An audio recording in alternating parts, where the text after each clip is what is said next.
Hello friends, आज हम लोग डिस्कस कर रहे हैं general science biology series chapter number 16 that is reproduction in organism, जीवों में जनन। तो देखिए फ्रेंड्स, सबसे पहले मैं यहाँ पर ये जो रिप्रोडक्शन टर्म है इसको थोड़ा सा क्लियर करता हूँ। रिप्रोडक्शन हिंदी में बोलते हैं जनन। इसका मतलब क्या है कि किसी जीव द्वारा, या हम लोग पेड़ पौधा भी बोल सकते हैं, किसी जीव या पेड़ पौधे द्वारा अपने ही जैसी संतान की उत्पत्ति करना, ये है रिप्रोडक्शन या जनन। तो देखिए, हम लोग बड़े ही सिस्टमेटिक तरीके से इस टॉपिक को कवर करेंगे। हालांकि ये जो टॉपिक है थोड़ा सा ब्रॉड है। हम लोग इसमें से जो एग्जाम के पॉइंट ऑफ व्यू से इंपॉर्टेंट पॉइंट्स हैं उसका डिटेल डिस्कशन यहाँ पर करेंगे, ठीक है। तो देखिए, reproduction basically are of two type. जनन को हम लोग दो कैटेगरी में बांट सकते हैं। पहला है अलैंगिक जनन और दूसरा है लैंगिक जनन। देखिए, अलैंगिक, आ का मतलब होता है यहाँ पर नहीं, मतलब जिसमें लिंग का इन्वॉल्वमेंट नहीं है, जिसमें सेक्स ऑर्गन्स का इन्वॉल्वमेंट नहीं है। और दूसरा है लैंगिक जनन, मतलब सेक्सुअल रिप्रोडक्शन, मतलब कि in this type of reproduction sex organs are involve. तो सीधे सीधे बात पता चल रही है, asexual, no sex organs are involve. Sexual, that means sex organs are involve. एक पॉइंट और इसमें जो अच्छा है, जो इंपॉर्टेंट है, कि यहां पर केवल एक ऑर्गेनिज्म की, सिंगल इंडिविजुअल की आवश्यकता होती है। सिंगल इंडिविजुअल, केवल अकेला ही ऑर्गेनिज्म होना चाहिए अलैंगिक जनन करने के लिए। यहां पर हमको पेरेंट्स की आवश्यकता होती है। एक चीज यहां पर नोट करें फ्रेंड, मैंने यहां पर पेरेंट वर्ड यूज किया है, वहां पर इंडिविजुअल वर्ड यूज किया है। पेरेंट का मतलब ही होता है माता और पिता। मतलब हमारा जो एक इंडिविजुअल है वो मेल है और एक इंडिविजुअल जो है वो फीमेल है। मतलब two opposite sex are required in sexual reproduction, ठीक है। अब देखिए, ये जो एसेक्सुअल टाइप ऑफ रिप्रोडक्शन है ये बेसिकली लोअर ऑर्गेनिज्म में होता है। जो निम्न कोटि के ऑर्गेनिज्म होते हैं, जीव होते हैं, उनमें होता है। जैसे कि अमीबा है, पैरामीशियम है, प्लेनेरिया है, हाइड्रा है, स्टारफिश है। इनमें इस टाइप का एसेक्सुअल टाइप का रिप्रोडक्शन होता है। और वहीं अगर हम लोग बात करें लैंगिक जनन की, तो ये थोड़े से कॉम्प्लेक्स ऑर्गेनिज्म में होता है। जैसे मैंने यहाँ पर लैंगिक जनन में विशेष रूप से मनुष्य, मतलब ह्यूमन की बात की है। तो जो कॉम्प्लेक्स ऑर्गेनिज्म होते हैं, चाहे वो कॉम्प्लेक्स एनिमल की बात करूं मैं, चाहे वो कॉम्प्लेक्स प्लांट या कॉम्प्लेक्स ट्री की बात करूं, तो उनमें होता है सेक्सुअल रिप्रोडक्शन। और जो सिंपलर हैं, जो सिंपलर ऑर्गेनिज्म है, या जो लोअर कैटेगरी के, लोअर कैटेगरी का मतलब है कि जिनका शरीर की स्ट्रक्चर जो है वो कॉम्प्लेक्स नहीं है, सिंप्लीफाइड बॉडी स्ट्रक्चर है, उनमें एसेक्सुअल टाइप ऑफ रिप्रोडक्शन पाया जाएगा। अच्छा देखिए, इस टॉपिक को इस वजह से और इंपोर्टेंस में दे रहा हूँ यहाँ पर, क्योंकि जो नेक्स्ट चैप्टर है हमारा, दैट इज जीवों में वर्गीकरण, उसमें टाइप ऑफ रिप्रोडक्शन बहुत मायने रखता है कि किस कैटेगरी का जो जानवर है, जो ऑर्गेनिज्म है, वो किस टाइप का रिप्रोडक्शन शो कर रहा है। क्योंकि जितने भी लिविंग ऑर्गेनिज्म हैं सब में रिप्रोडक्शन उनकी एक बेसिक कैरेक्टरिस्टिक होती है, ठीक है। अब देखिए, एसेक्सुअल टाइप ऑफ रिप्रोडक्शन को हम लोग इन कैटेगरीज में बांटते हैं। एक एक करके सबको मैं यहाँ पर क्लियर करूंगा। एक एक करके ये एसेक्सुअल टाइप के रिप्रोडक्शन को हम लोग यहाँ पर डिस्कस करते हैं। पहला है बाइनरी फिजन। एसेक्सुअल रिप्रोडक्शन के टाइप्स में पहला है बाइनरी फिजन। देखिए, इनके बेसिक चीज़ें हमको पता होनी चाहिए, बहुत ज़्यादा डिटेल भी हमारे यहाँ पर नहीं बनता है। और विशेषकर इस तरह के जो चैप्टर हैं जो थोड़ा सा बायोलॉजी से ज़्यादा रिलेटेड हैं, वो सीजीएल लेवल जो मेंस है वहाँ पर अच्छे से क्वेश्चन बनते हैं, हम लोग इग्नोर नहीं कर सकते हैं। मैंने आपसे पहले भी कहा है कि हम लोग जनरल साइंस में टॉपिक कोई भी नहीं छोड़ेंगे और हम लोग ज़्यादा डिटेल में भी नहीं जाएंगे। अपने एग्जाम के पॉइंट ऑफ व्यू से हम लोग सारी चीज़ें क्लियर करके चलेंगे। तो देखिए, बाइनरी फिजन नाम से पता चला है, बाइनरी का मतलब टू और फिजन का मतलब टूटना। मतलब किसी ऑर्गेनिज्म का, एक ऑर्गेनिज्म का दो हिस्सों में टूटना और उस दोनों हिस्सों से एक नए ऑर्गेनिज्म बन जाना। एक एग्जाम्पल से बताता हूं। मान लीजिए मेरे पास यहाँ पर है अमीबा। क्या है यहाँ पर? अमीबा। अमीबा हम लोग आगे चल के पढ़ेंगे कि ये प्रोटोजोआ फाइलम में आता है। मैं ये वर्ड जो है फाइलम वगैरह, ये सब नेक्स्ट चैप्टर जो आएगा हमारा जीवों में वर्गीकरण, वहां पर हम लोग अच्छे से डिस्कस करेंगे। तो अभी के लिए समझ लीजिए, मेरे पास अमीबा है, ये अमीबा दो हिस्सों में टूट जाएगा। और हमको 2 नए अमीबा यहाँ पर मिल जाएंगे। एक चीज़ याद रखना, बाइनरी फिजन में सिंगल अमीबा से कितने अमीबा मिले हैं? 2 अमीबा मिले हैं। एक चीज़ याद रखना, ये पेरेंट अमीबा है और ये इसकी संतानें हैं, और जब पेरेंट अमीबा 2 हिस्सों में टूट गया तो पेरेंट की आइडेंटिटी लॉस्ट हो गई। मतलब बाइनरी टाइप ऑफ फिजन में जो हमने लिखा है खंडन, देखो हिंदी में भी मैंने यहाँ पे लिखा है खंडन टाइप का जो एसेक्सुअल रिप्रोडक्शन है उसमें पेरेंट की आइडेंटिटी लॉस्ट हो जाती है। एक अमीबा से 2 अमीबा बन गए, जो पेरेंट था वो डिस्ट्रॉय हो गया है। ये इंपॉर्टेंट पॉइंट है, याद रखना है। और देखिए अमीबा में होता है ये, और ये होता है पैरामीशियम में, पैरामीशियम, और ये होता है प्लाज्मोडियम में। प्लाज्मोडियम का तो नाम आप लोगों ने सुना होगा, ये वही है जो मलेरिया कॉज करता है। एक और बता देता हूँ, लेशमेनिया, ये सब चीज़ आगे चल के हम लोग पढ़ने वाले हैं, अभी केवल एक एक बार नाम देख लीजिए। तो देखिए बाइनरी फिजन क्या है, एक सिंगल ऑर्गेनिज्म 2 पार्ट में डिवाइड हो जाएगा, दोनों पार्टों से ऑर्गेनिज्म बन जाएगा, ठीक है। और किस किस में होगा ये विशेष रूप से यूनिसेलुलर ऑर्गेनिज्म में होता है। किसमें? यूनिसेलुलर, एक कोशिकीय जीवों में बाइनरी फिजन मेनली होता है। Amoeba, paramecium, leishmania, plasmodium. अच्छा, प्लाज्मोडियम से होता है मलेरिया और लेशमेनिया से होता है, ये जो मैंने यहाँ लिखा है, लेशमेनिया से होता है काला जर। एक बीमारी है, हम लोग डिस्कस करेंगे, काला जर। मैं लिख देता हूँ एक बार, काला जर, ठीक है, लेशमेनिया से होता है ये। अब हम लोग आते हैं फ्रेगमेंटेशन। फ्रेगमेंटेशन को हिंदी में बोलते हैं विखंडन। फ्रेगमेंटेशन क्या है? जैसे मैंने यहाँ पे एक डायग्राम बना रखा है, ये स्टारफिश है, ये एक स्टारफिश है, और एक स्टारफिश से कई छोटे छोटे पार्ट टूट गए। जैसे इसकी ये जो आर्म है स्टारफिश की, ये स्टारफिश की आर्म यहाँ से ये टूट गई हैं, और हर पार्ट से नई नई स्टारफिश बन जाएगी। तो यहाँ पर इसमें और इसमें मेन डिफरेंस क्या है कि यहाँ पर एक ऑर्गेनिज्म से 2 बन रहे थे, यहाँ पर एक ऑर्गेनिज्म से कई सारे बन रहे हैं। और एक इंपॉर्टेंट पॉइंट ये होता है मल्टी सेलुलर ऑर्गेनिज्म में, मल्टी सेलुलर ऑर्गेनिज्म में इंपॉर्टेंट है। ये बनता है यूनिसेलुलर टाइप ऑफ ऑर्गेनिज्म में, ये बनता है multi cellular type of organism में, और यहाँ पर एक से ज़्यादा ऑर्गेनिज्म प्रोड्यूस होते हैं, यहाँ पर एक से केवल 2 ऑर्गेनिज्म प्रोड्यूस होते हैं। पेरेंट की आइडेंटिटी यहाँ पर भी लॉस्ट होती है और पेरेंट की आइडेंटिटी यहाँ पर भी लॉस्ट हो जाती है, ठीक। अब समझिए, अब हम लोग आते हैं थर्ड पार्ट पे। थर्ड पार्ट क्या लिखा है हमने? बडिंग, हिंदी में बोलते हैं मुकुलन। हिंदी लिख देता हूँ साथ की साथ, ठीक है, जो हिंदी मीडियम के स्टूडेंट है वो इससे बेनिफिट ले सकते हैं। बडिंग क्या है? देखो जैसे ये मेरे पास है हाइड्रा। हाइड्रा एक हम लोग समझ सकते हैं कि सीलेंट्रेटा ग्रुप का है हाइड्रा, और हाइड्रा में देखिए स्ट्रक्चर ऐसी है इसकी, हाइड्रा की स्ट्रक्चर कुछ इस तरह से है, बहुत सिंपल सी स्ट्रक्चर बनाई है। आप लोग चाहें तो किसी बुक वगैरह में हाइड्रा की और अच्छी स्ट्रक्चर देख सकते हैं। तो होता क्या है हाइड्रा में, देखो इसमें एक आउटग्रोथ सी निकल जाती है, एक हिस्सा बाहर से कुबड़ सा निकल जाता है, और यही कुबड़ यहाँ से टूट जाएगा और इससे एक नया हाइड्रा बन जाएगा, और यही हाइड्रा फिर बड़ा होकर इसी के साइज का बन जाएगा। तो अब एक चीज़ यहाँ पर नोट करें आप लोग कि यहाँ पर एक हाइड्रा से दूसरा हाइड्रा बना है, लेकिन पहला हाइड्रा भी जिंदा है और दूसरा हाइड्रा भी जिंदा है। मतलब क्या हुआ कि यहाँ पर पेरेंट की आइडेंटिटी लॉस्ट नहीं होती है, पेरेंट भी रहता है और उसका बच्चा भी रहता है। लेकिन यहाँ पर क्या हो रहा था, यहाँ पर पेरेंट अपनी आइडेंटिटी को लॉस्ट कर रहे थे। बडिंग इंपॉर्टेंट है, ठीक। फिर आते हैं हम लोग स्पोर। स्पोर क्या है? स्पोर को हिंदी में बोलते हैं बीजाणु। एक इसका छोटा सा एग्जाम्पल लो कि जैसे आप लोग कभी कभी ब्रेड को अगर ओपन छोड़ दें, खुला छोड़ दें, तो 2 या 3 दिन में आप लोग देखेंगे उस पर काला काला सा कुछ जम जाता है और उसमें धागे से निकल जाते हैं। इसी को बोलते हैं राइजोपस। राइजोपस एक कवक है, एक फंजाई है। फंजाई क्या है, कवक क्या है, ये हम लोग सब पढ़ेंगे नेक्स्ट वीडियो में, जिसमें हम लोग फंजाई या जीवों के वर्गीकरण की बात करेंगे। तो देखिए राइजोपस क्या है? राइजोपस एक प्रकार का कवक है और इसमें बनते हैं स्पोर्स।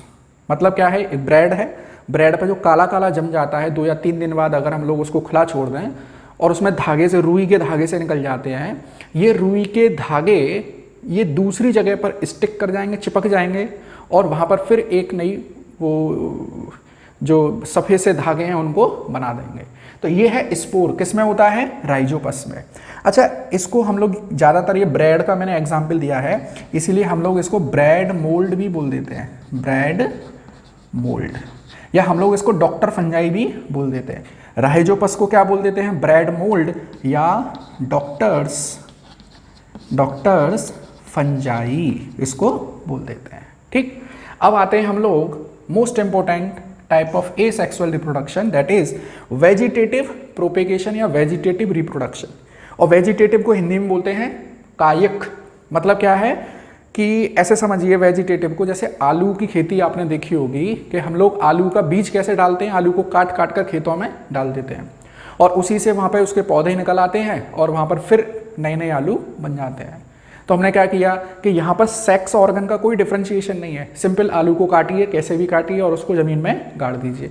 तो वेजिटेटिव प्रोपेगेशन का एग्जाम्पल एक तो हो गया आलू, और एक और इम्पोर्टेंट एग्जाम्पल देता हूँ। जैसे आप लोगों ने गुलाब की ग्राफ्टिंग करी होगी, गुलाब की एक डाली लेकर आए और उसको जो है अपने गमले में लगा दिया, तो इसको बोलते हैं वेजिटेटिव प्रोपेगेशन। या एक चीज़ और होती है कि एक रेड रोज़ की टहनी लेकर आए और उसको जो है किसी दूसरे कलर के रोज़ के प्लांट में उसको फिट कर दिया, तो हम लोग कुछ दिनों बाद देखेंगे कि एक ही प्रकार के रोज़ में रेड रोज़ भी आ रहा है और ब्लैक रोज़ भी आ रहा है, मतलब जिस भी कलर के हमने आपस में मिक्सिंग की है। तो आलू हो गया और रोज़ हो गया, रोज़ का पौधा। ठीक है, अब एक चीज़ और देखिए, यहाँ पर मैंने एक टाइप लिखा है रीजनरेशन, और रीजनरेशन को बोलते हैं पुनर्जनन। एक्चुअली में ये एसेक्सुअल टाइप ऑफ रिप्रोडक्शन नहीं है, ये एक एक्सीडेंटल फिनोमेना है। समझिए इसको कि जैसे मैंने यहाँ पर एक डायग्राम बना रखा है, this organism is known as planaria. Planaria क्या बोलते हैं इसको, planaria, PLANARIA, this is planaria. मान लीजिए प्लेनेरिया को हमने ऐसे कट कर दिया एक्सीडेंटली, मान लीजिए प्लेनेरिया जो है वो एक्सीडेंटली ऐसे कट हो गया, मतलब उसका जो सिर है वो अलग हो गया और उसका जो नीचे वाला पार्ट है वो अलग हो गया। तो इस प्लेनेरिया में ये कैपेबिलिटी है, ये रीजनरेशन कैपेबिलिटी है कि ये अपने बाकी के पार्ट को रीजनरेट कर लेगा। तो यहाँ पर मान लीजिए इस प्लेनेरिया को मैंने 3 भागों में बांट दिया, तो ये 3 भाग से मेरे को 3 नए प्लेनेरिया मिल जाएंगे। तो एक चीज़ याद रखना, प्लेनेरिया टाइप ऑफ ऑर्गेनिज्म जो है वो इसको एसेक्सुअल रिप्रोडक्शन की तरह यूज नहीं करता है। देखो, रिप्रोडक्शन तो वो है कि ऑर्गेनिज्म अपनी मर्जी से उस काम को कर रहा है ताकि उसकी संतानें बन सकें, लेकिन प्लेनेरिया इसको रिप्रोडक्शन की तरह यूज ही नहीं कर रहा है। प्लेनेरिया तो एक्सीडेंटली अगर उसका कोई पार्ट ब्रेक हो जाता है तब जाकर वो उस पार्ट को दोबारा से रीजनरेट कर लेता है, तो इसको बोलते हैं रीजनरेशन। ये दोबारा से मैं बता रहा हूं आप लोगों को, ये एसेक्सुअल टाइप का रिप्रोडक्शन नहीं है। आप लोग देख रहे होंगे कि रीजनरेशन में और फ्रेगमेंटेशन में सिमिलरिटी है। भाई यहाँ पर भी तो स्टार फिश का मैंने ये वाला पार्ट काट दिया, तो इस वाले पार्ट से नई स्टार फिश बन गई, इस वाले पार्ट से नई स्टार फिश बन गई, तो यहाँ पर भी तो यही हो रहा है। तो आपको ये चीज़ याद रखनी है कि बेसिकली प्लेनेरिया फ्रेगमेंटेशन प्रोसेस करता है, लेकिन एक्सीडेंटली अगर उसका कोई ब्रांच कट हो जाए या उसका कोई पोर्शन कट हो जाए तो वो अपने पार्ट को, बचे हुए पार्ट को दोबारा से रीजनरेट कर लेता है। तो regeneration is not a type of asexual reproduction but it is an accidental phenomena, जिसमें प्लेनेरिया अपने ही जैसे नए जीव को उत्पन्न कर सकता है। ठीक है, देखिए अब हम लोग आते हैं second type of reproduction, that is लैंगिक जनन, सेक्सुअल रिप्रोडक्शन। पहले ही बता दिया मैंने आपको कि यहाँ पर सेक्स ऑर्गन इन्वॉल्व हैं, यहाँ पर 2 अपोजिट सेक्स इंडिविजुअल इन्वॉल्व हैं, मतलब मेल और फीमेल इन्वॉल्व है। अच्छा, पहले मैं बात कर लेता हूँ ह्यूमन की। एनिमल में बेसिकली हम लोग बात करते हैं सुपर एनिमल। हम लोग जो है, मानव जो है वो क्या है, सुपर एनिमल है, जिसको हम लोग सोशल एनिमल भी बोलते हैं। चलिए, तो हम लोग देखें मेल में सेक्स पार्ट कौन से हैं और फीमेल में सेक्स पार्ट कौन से हैं। हम लोग देखिए इनमें ज़्यादा डिटेल में नहीं जाएंगे, हम लोग यहाँ पर प्रोसेस ऑफ रिप्रोडक्शन में ही जाएंगे कि मेल और फीमेल आपस में रिप्रोडक्शन कैसे करते हैं और वो ऑफ स्प्रिंग्स कैसे बनाते हैं, वो हम लोग यहाँ पर डिस्कस नहीं करेंगे। आप लोग सब समझदार हैं, हम लोग जो बेसिक साइंटिफिक कॉन्सेप्ट है उसको समझने की कोशिश करेंगे। चलिए, तो देखिए मेल पार्ट में सबसे पहले आता है टेस्टिस, मतलब वृषण। ये मेल का, नर का मुख्य सेक्स ऑर्गन है, मेन सेक्स ऑर्गन है टेस्टिस। टेस्टिस बंद रहती हैं स्क्रोटम में, वृषण कोश में। टेस्टिस कहाँ पाई जाती हैं भाई? स्क्रोटम के अंदर पाई जाती हैं। स्क्रोटम के अंदर टेस्टिस हैं, टेस्टिस के अंदर पाई जाती हैं सेमिनिफेरस ट्यूब्यूल्स। इन सेमिनिफेरस ट्यूब्यूल्स में और प्रकार की कोशिकाएं भी पाई जाती हैं, जैसे लेडिक सेल है, सर्टोली सेल है। ये Leydig cell, Sertoli cell sperm बनाने में हेल्प करती हैं और स्पर्म को नरिशमेंट प्रोवाइड करने का काम करती हैं। आप लोग जानते हैं, हमने क्रोमोसोम वाले चैप्टर में भी ये पढ़ा है कि स्पर्म कैसा होता है? स्पर्म हैप्लॉइड होता है। कैसा? अयुग्मित होता है। ऐसे यहाँ देखो फीमेल में, हम लोग ह्यूमन में फीमेल की बात कर रहे हैं। ओवरी कितनी पाई जाती हैं भाई? 2 ओवरी पाई जाती हैं। ओवरी से रिलेटेड होती है फैलोपियन ट्यूब, जिसमें कि एग रिलीज होता है। एग रिलीज होकर यूटेरस में आता है। यूटेरस क्या है? गर्भाशय, जिसको बच्चेदानी भी कहते हैं। और फिर हम लोग बात करते हैं एग की। भाई एग कहाँ प्रोड्यूस होता है? ओवरी में। एग क्या है? अंडाणु। कैसा है? हैप्लॉइड है। जब इन दोनों में क्रॉस होगा भाई, स्पर्म और एग आपस में मिलेंगे। कहाँ मिलेंगे? ये यूटेरस में मिलेंगे और वहाँ पर हो जाएगा फर्टिलाइजेशन। तो फर्टिलाइजेशन से हमको क्या मिल जाएगा? अभी बात करते हैं। फर्टिलाइजेशन मतलब निषेचन के बाद हमको मिल जाएगा 2n, और इसको क्या बोलते हैं? इसको बोलते हैं जाइगोट, युग्मनज। ठीक। और इस जाइगोट में फिर फर्दर क्या होंगे? डिवीजन होंगे। ये साइज में बड़ा होगा। क्या बन जाएगा सर? ये बन जाएगा एम्ब्रियो। ठीक है। एम्ब्रियो को क्या बोलेंगे? अच्छा, एम्ब्रियो ये बन जाता है आपका 8 वीक में, लगभग 1.5 महीने में, 8 वीक में। और फिर 8 वीक के बाद, आफ्टर 8 वीक, ये बन जाता है फीटस। फीटस इसको बोलते हैं भ्रूण। आप लोग जानते हैं, कहते हैं ना भ्रूण हत्या अपराध है, तो ये फीटस ये है। ठीक है। तो फर्टिलाइजेशन हुआ 2n, इसमें फिर कंटिन्यूअस डिवीजन हुए, एम्ब्रियो बन गया। एम्ब्रियो से क्या बन गया? फीटस। कितने वीक बाद? 8 वीक बाद। चलिए, ये था हमारे पास ह्यूमन में मेल और फीमेल के सेक्स ऑर्गन्स, और वो कैसे कैसे हैप्लॉइड से क्या बन गए? यहाँ पे डिप्लॉइड बन गए, युग्मित हो गए। चलिए, अब हम लोग आते हैं पेड़ पौधों में सेक्सुअल रिप्रोडक्शन। पेड़ पौधों में जो हायर प्लांट्स हैं, उनमें सेक्सुअल रिप्रोडक्शन किस तरह से होता है, उसको हम लोग यहाँ पर डिस्कस करेंगे। चलिए, तो देखिए यहाँ पर मैंने एक डायग्राम बनाया हुआ है, एक फ्लावर का, एक फ्लावर का, एक पुष्प का मैंने डायग्राम बनाया है। तो ये जो फ्लावर है, ये पेड़ पौधों का सेक्स ऑर्गन है। क्या है? सेक्स ऑर्गन है, अट्रैक्टिव पार्ट है पेड़ पौधे का। चलिए, अब एक चीज़ और याद रख लेना कि बहुत सारे ऐसे पौधे होते हैं जिसमें एक ही पौधे में नर और मादा दोनों पाए जाते हैं, मेल और फीमेल दोनों पाए जाते हैं एक ही फ्लावर में। उसको बोलते हैं बाइसेक्सुअल, उसको बोलेंगे बाइसेक्सुअल। और कुछ ऐसे होते हैं जिसमें अलग अलग पाया जाता है, नर अलग पाया जाएगा और फीमेल पार्ट अलग पाया जाएगा, उसको बोलते हैं यूनिसेक्सुअल।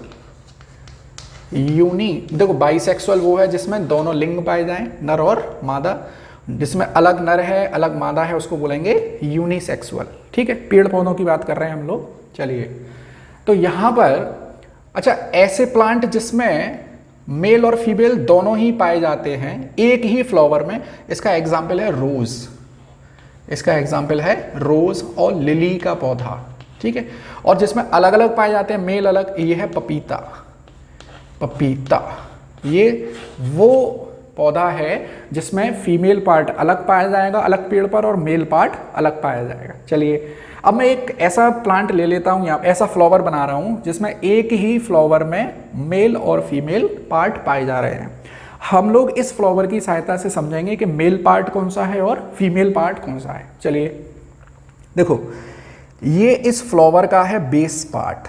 बेस मतलब जिस पर फ्लावर टिका हुआ है, इसको बोलते हैं रिसेप्टिकल। मतलब जिस पर फूल टिका हुआ है उसको बोलते हैं रिसेप्टिकल। ठीक।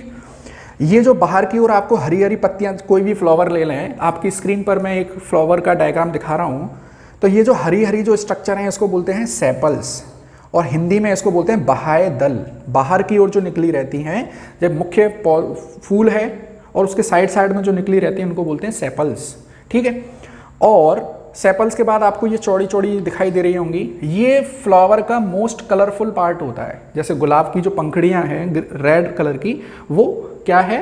वो पेटल्स हैं। ठीक है। वो पेटल्स है, इसको बोलते हैं दल, इसको बोलते हैं बाह्य दल। ठीक है। अब देखिए, आपको ये जो हिस्सा दिखाई दे रहा है, ये पूरा, ये है कार्पल्स।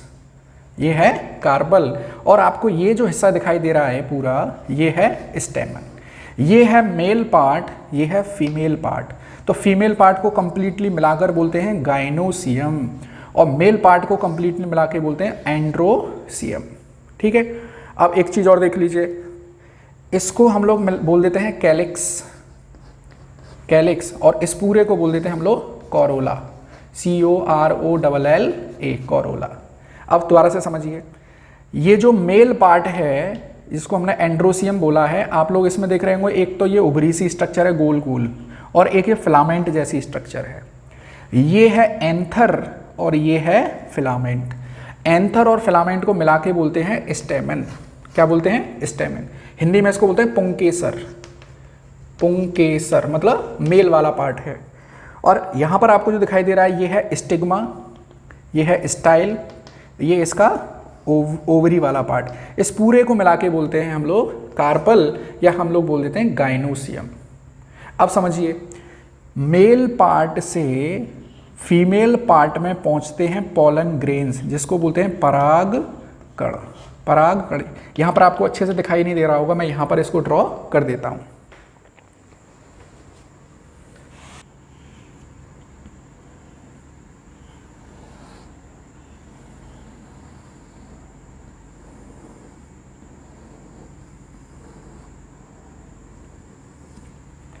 ये है स्टिग्मा, मैं फीमेल वाले पार्ट की बात कर रहा हूँ, स्टिग्मा।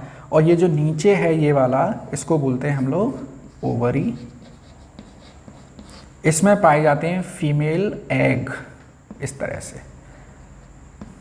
ठीक है, यहाँ पर इस वाले पार्ट पर ये जो एंथर है, इसमें से निकला पोलन ग्रेन, और वो यहाँ पर आकर चिपक गया, ऐसे आके चिपक जाते हैं इस तरह से। तो यहाँ पर ये बनाएगा एक ट्यूब बनाएगा, उस ट्यूब से अपने पोलन ग्रेन को, ये पोलन ग्रेन को पहुंचा देगा यहाँ फीमेल जर्म सेल के पास, बीजाणु के पास, बीजाणु के पास पहुंचा देगा। ठीक है, और यहाँ पे पहुंचने के बाद यहाँ पर क्या हो जाएगा भाई? फर्टिलाइजेशन हो जाएगा। फर्टिलाइजेशन जो हो जाएगा यहाँ पर, उससे बनेगा सीड, आगे चल के उससे बनेगा सीड। और अब एक चीज समझिए आप, ये जो ओवरी वाला पार्ट है, ओवरी वाला पार्ट, ये पूरा का पूरा कन्वर्ट हो जाता है फ्रूट में। किस में कन्वर्ट हो जाता है? फल में, फ्रूट में कन्वर्ट हो जाता है। और ये वाला जो पार्ट है वो बना देता है सीड। तो अब यहां से एक चीज और समझ लीजिए, अगर कोई फ्रूट ओवरी से बनता है तब वो कहलाता है ट्रू फ्रूट, तब वो कहलाता है ट्रू फ्रूट। और अगर वो ओवरी के अलावा कुछ और पार्ट को भी इन्वॉल्व कर रहा है, मान लीजिए उसमें ये सेपल भी भाग ले रहे हैं, है ना, पेटल्स भी भाग ले रहे हैं, तो वो बन जाता है फॉल्स फ्रूट। देखिए, ट्रू फ्रूट का एग्जाम्पल है मटर, मटर और आम, मटर और आम। और फॉल्स फ्रूट का एग्जाम्पल है सेब और नाशपाती, सेब और नाशपाती। ठीक है, ये है फॉल्स फ्रूट। ट्रू फ्रूट कौन सा है? जो ओवरी से बनता है। फॉल्स फ्रूट क्या है? जो ओवरी के साथ साथ और भी पार्ट को इन्वॉल्व कर लेता है। चलिए थोड़ी सी बात यहाँ पे बताता हूँ सीड के बारे में। मान लीजिए मेरे पास एक सीड है, सीड इस तरह से।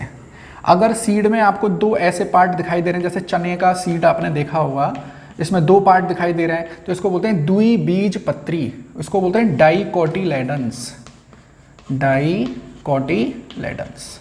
ठीक है, और अगर आपको बीच में केवल एक ऐसी ही स्ट्रक्चर दिखाई देती है सिंपल, तो उसको बोलते हैं मोनोकोटिलेडन्स, मोनोकोटिलेडन्स। ठीक है, तो देखिए सीड में दो पार्ट होते हैं, एक जो नीचे की ओर भाग है उसको बोलते हैं रेडिकल, इसको बोलते हैं रेडिकल, जिससे बनती है रूट। देखो R फॉर रेडिकल और R फॉर रूट। और जो ऊपर एक और भाग निकला रहता है उसको बोलते हैं प्ल्यूम्यूल, PLUMULE, और इससे बनता है सूट। मतलब पौधे का जो धरती से ऊपर वाला भाग है वो सारा सारा होता है सूट, और जो धरती से नीचे वाला भाग है वो होता है रूट। तो सीड का जो रेडिकल वाला पार्ट है वो बनाता है रूट, और जो प्ल्यूम्यूल वाला पार्ट है वो बनाता है सूट। इंपॉर्टेंट पॉइंट है, क्वेश्चन बनता है इस पर। ठीक है, तो देखिए स्टूडेंट, ये था टाइप ऑफ रिप्रोडक्शन, एसेक्सुअल और सेक्सुअल। हम लोगों ने एग्ज़ाम के पॉइंट ऑफ व्यू से सारे पॉइंट इसमें कवर किए हैं, इससे अलावा कोई भी पॉइंट नहीं बनता है। और कोर बायोलॉजी आप लोग डिस्कस करेंगे, उसका कोई मतलब नहीं है। सारे एग्ज़ाम जो है कोई भी देना चाहे, CGL हो, स्टेट PCS हो, इवन UPSC में भी इतना डिटेल नहीं पूछा जाएगा बायोलॉजी में। UPSC तो करंट अफेयर को मिला के क्वेश्चन बना देता है। तो आप लोग CGL के पॉइंट ऑफ व्यू से अगर देखें तो ये सफिशिएंट है, ठीक है। तो आप लोग अच्छे से वीडियो देखिए, पॉइंट वाइज नोट्स बनाइए, और वीडियो अच्छा लगा है तो लाइक और शेयर करते रहिए। Thank you.